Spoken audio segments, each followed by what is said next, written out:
Stranooden Group Water Scheme supplies drinking water to over 1,200 homes, 400 farms, 10,000 sheep, 20,000 cows, and over 1 million chickens.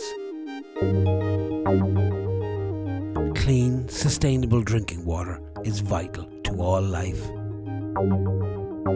The Dromore River is fed by hundreds of drains and streams that come to our primary source, Whitelock, a beautiful lake protected by reeds and lowlands.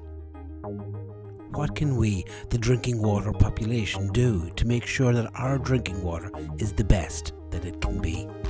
Ross McDonald. I'm Source Protection Officer for Stranooden Group Water Scheme.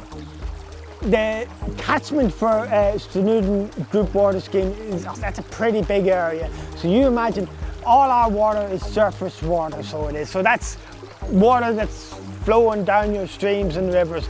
That is what feeds the lake.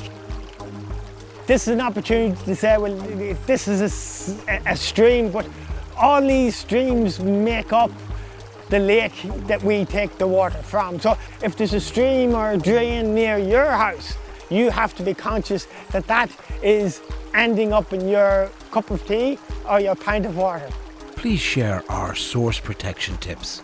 We all need to be aware of our water.